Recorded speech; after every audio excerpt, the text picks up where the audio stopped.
Hello everybody and welcome back to World of Warships Legends. My name is Spartan Elite 43 and tonight we are back in the Iron Duke and we are continuing our path to the Vanguard. Now we're at tier 4, we already said we're in the Iron Duke. Let's look at our commanders. We are running Azure Lane Nelson, we are running Azure Lane Scharnhorst and Charles Madden as our two commander inspirations. I actually do not run Big 7 unless I'm running the Conqueror, so I run gyrating drill bits. But we also run Flammable Cannoneer, Marksmanship, and the Master Mechanic perk. We're also running the Fight Fire with Fire because we do not get Will to Rebuild on this commander. Alright, now, for those of you who want to see the other builds, you'll have to check out the first video in the series. Any of the Path 2 videos, or series that I do, the very first video will have all of the other commander builds. Okay? So, if you don't want to use this particular commander, or you don't have this commander, go check out the Orion Path to the Vanguard Orion. You'll see all the different builds that I featured there. Okay? So let's look at the Iron Duke. We are running Aiming Systems Mod 1, of course. We are fully upgraded. We have 5 heals, 3 secondary boosters. We're running some XP and credit boosters because they've been on there forever. Community Contributor Flag and the Type 2 Camo. Stats. We have 47,100 hit points with a 16% torpedo damage reduction. You've got 10 343mm main guns, 45 caliber. Fires out to 16.1 kilometers, reloads in just 29.1 seconds, and does 180-degree turn time in 43.7 seconds. HE shell maximum damage is 5,000, with a 40% chance to set fires. AP shell maximum damage is 10,890. For secondaries, you have 102mm 45 caliber Mark 19s. You have 8 of those that reach out to 4.7 kilometers and reload in 3 seconds. They do 1,500 maximum damage with a 6% chance to set fires. Then, of course, you have the 152mm 50 caliber Mark 16s that you have 12 of that reach out to 4.7 kilometers and reload in 8.6 seconds. Maximum HE shell damage of 2,200 with a 12% chance to set fires. AA defense. You have 16 12.7mm Mark 3s that do 8 damage per second and reach out to 1.2 kilometers. Then you've got the 40mm Vickers 2-pounders that you have Mark 7s apparently, and they are 16 of them, doing 56 damage per second and reach out to 2.5 kilometers. Then you've got the 40mm Vickers 2-pounder Mark 8s that you have 16 of that do 40 damage per second, reach out to 2.5 kilometers. And then you've got the 102mm 45 caliber Mark 19s that you have 8 of. These are your dual-purpose secondaries, and they reach out, or they do 38 damage per second and reach out to 5 kilometers. Maneuverability. Maximum speed of 20.3 knots with this build. Turning circle radius of 650 meters and a rudder shift time of 13.9. Concealment. 13.4 kilometer detectability by sea, 10.7 by air, 2 is always guaranteed, and 11.3 kilometers while firing in smoke. Armor. Once again, you've got pretty solid armor, with the exception of the weak bow. Okay, and that also goes for the weak stern as well. Okay, it's not as bad on these lower tier British battleships, but as you get into the higher tiers like tier 6 and tier 7, you'll notice that the back of the ship, and even the legendary, the back of the ship is flat. So people punch right through it and can absolutely murder you when you're kiting away. So keep that in mind. It's not, like I said, it's not that big a deal on these lower tier ships. As you can see, they're still, you know, sloped pretty well back there. But once you get into tier 6, 7, and legendary, the back of the ship becomes an actual problem when you're trying to kite. Okay? But as you can see, we have the 152mm bow plating, or belt plating on the sides of the bow but it does not go all the way to the nose. And then other than that, you have 19 millimeters of bow plating and stern plating. Alright, so let's go ahead and get rid of all of this and look at the Citadel.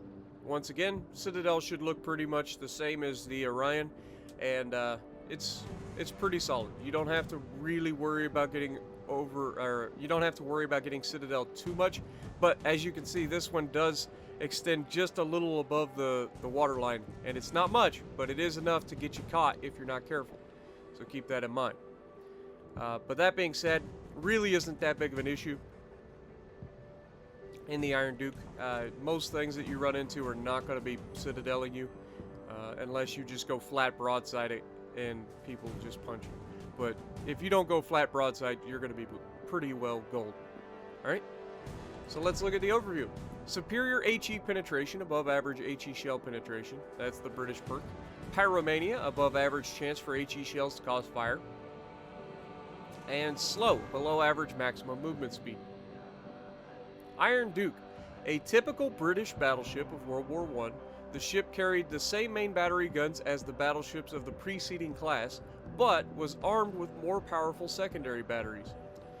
And she entered service in 1914. There were 4 of them in the series. Let's take a look at it.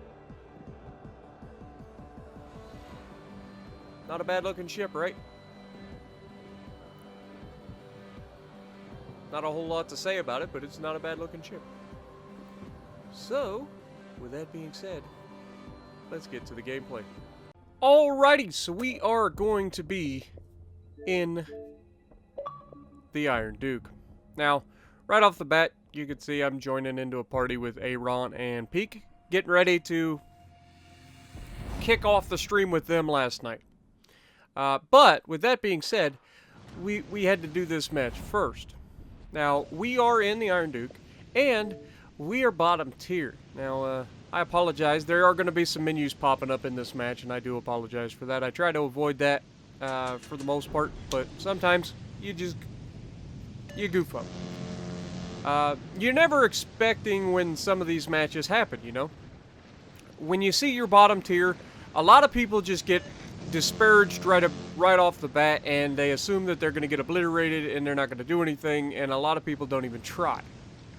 I'm going to show you, or attempt to show you, that even while bottom tier, in like the worst possible scenario to be bottom tier, a bottom tier battleship, which means you can't get out of the way, a bottom tier battleship can still have a huge impact on a match.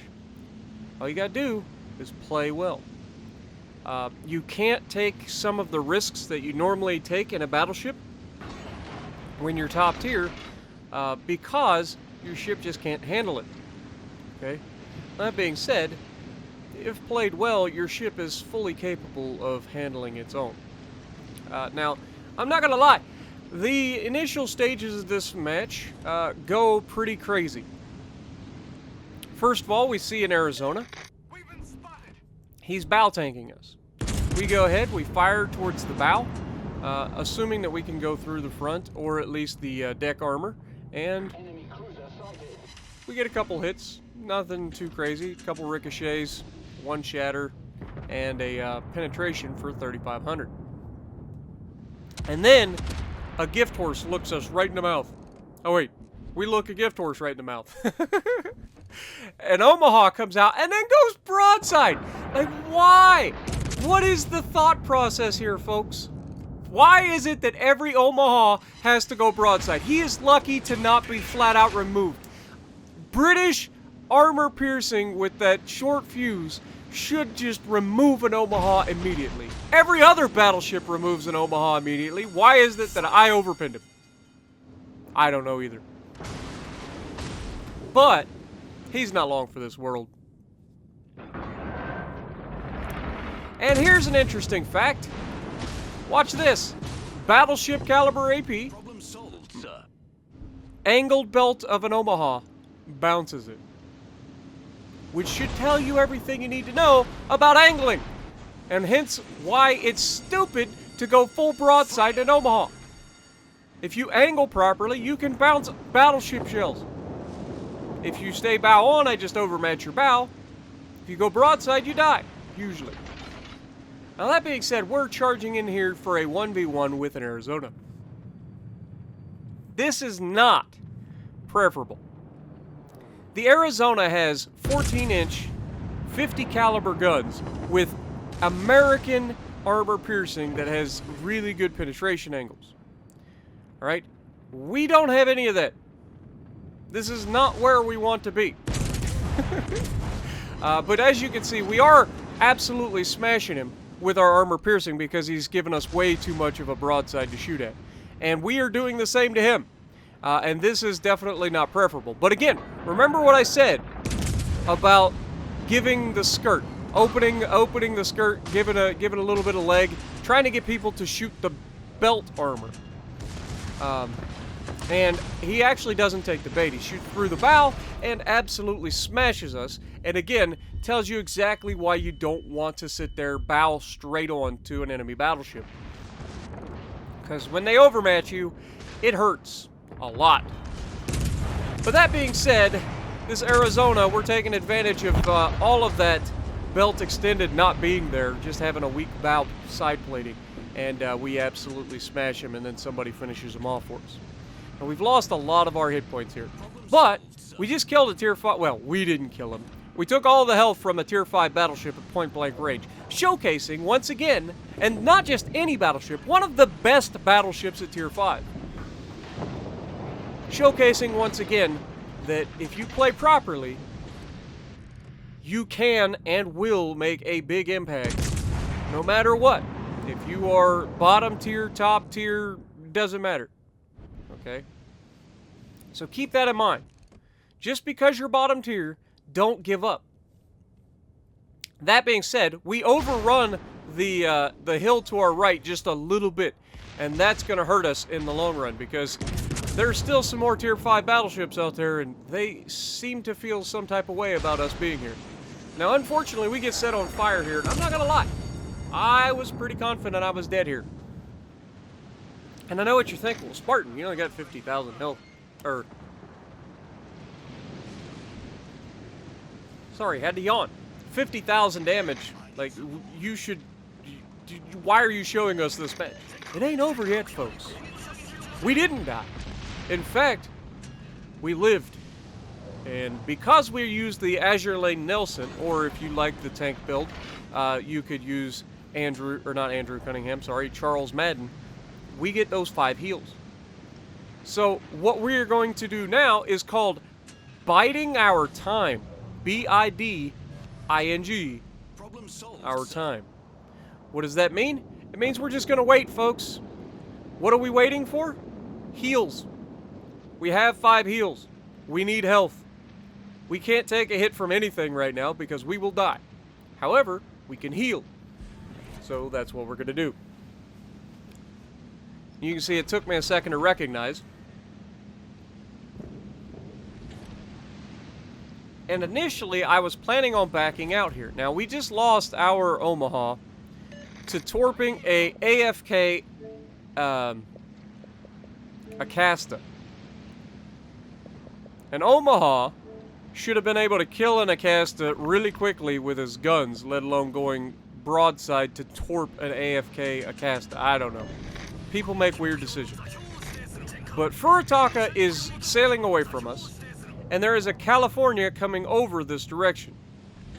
So I make the decision to split away from our Arizona. Now, I believe at some point I actually tell the Arizona to fall back with me. Because honestly, I want us to stay together. If we're together, we have a better chance. But he actually makes a pretty good play here as well, and not coming back with me, because that's going to allow us to catch these guys in a crossfire. And this is something that we probably wouldn't have had. And our Tennessee goes down because he just charged straight into the entire enemy team. We've got a destroyer behind them, but we can't rely on that destroyer to do much. He's got 2 cruisers out there. He's got battleships that are in the area. So we don't know what's going to happen with him. At least he's there. He's trying to do things, but he's literally going to run right into the enemy Furitaka. the friendly Arizona back there is going to start to push out and attack the California from the front. I'm going to push out into the mid and try to attack the California from the rear. We still have 2 battleships out here, a Warspite, a California, and two cruisers, a Furitaka, and the Leander. So everybody that's left in this fight is higher tier than me, right? I lied. Furitaka is a tier 4. Everybody else is a tier 5. So we are heavily outgunned. We are not outplayed. California is over there engaged directly with our Arizona. That's going to be a tough fight for either of them. Anybody gets a good shot in, that could completely change this fight. Now you can see I'm trying to use the auto aim feature a little bit. I can kind of make him out. I take a test shot to make sure we're going to clear the island, and we do, and we manage to get a nice penetration. We end up with like 6,000 damage there, maybe 7,000 damage off of him. And you can see I'm lining him up for another shot. That has forced him to turn, and he then takes a huge hit from our Arizona. Now, unfortunately, I am caught in the crossfire between the cruisers and this California. Now, the California's got his hands full. He's not likely to shoot me. These cruisers, however, that's a different story altogether. As you can see, we've got armor piercing coming from the Leander. Not that big of a threat unless I have to turn away, which I am about to. They've got planes up spotting me, and they're able to sit behind this island and tear me up. So I go ahead, I pop my last heal, we get another chunk of our health back, and the Furitaka comes out behind the island, and this is actually a huge mistake on his part, and probably one of the things that costs his team this game. Because he comes out and challenges me, that allows my British armor piercing to reach out and touch him, and he immediately regrets it. He's lucky he got 4 overpens. That should have been a dev strike. Let's be real. That's a Japanese heavy cruiser going broadside to a battleship. That should have been a dev strike. But it wasn't. Now, we are on fire again, but because the Furitaka pushed up, he's not able to shoot us anymore. So we only get the 1 fire against us. And this Leander gets himself spotted, broadside on to a British battleship, and before he can change direction, we reach out and immediately make him regret that. But we still have 20 seconds of us being on fire, 30 seconds before our damage con cools down, so we're not going to be able to use a damage con. And by the time this burns out, we're not going to have a whole lot of health left. We don't have any heals left. We don't have will to rebuild. There's no one around us even if we did have will to rebuild. And just when all hope seems lost, the enemy Warspite comes around the corner and he has most of his health. This is not preferable. But we get the shot off before we die, and we absolutely smash him. Huge hit. 5 penetrations, 1 shatter, and 2 ricochets. And between us and the Arizona, we have shredded this man of his hit points. And that leaves just our Aoba and our Arizona to fight off a Warspite that has lost all of his hit points in a few seconds' time, and the Furitaka that we already reached out and smashed. We end up dying there, but it's a fair trade. Look at what we did in that amount of health. Just because we were a little bit patient and we charged out, allowing our team to not get focused. That was big. Because we charged out and gave the cruisers something to shoot at, our Arizona was able to fight that Cali 2v1. He had the cruiser with him. So Arizona and an Aoba fighting a freaking California is huge. And then I got to take on the Leander, the Furitaka, and the Warspite at the end of the match. And because of that, even though I died, we absolutely wrecked the enemy's chances of winning this. Plus, our guys are in the cap now. These guys have no other way to win other than to kill our guys at this point.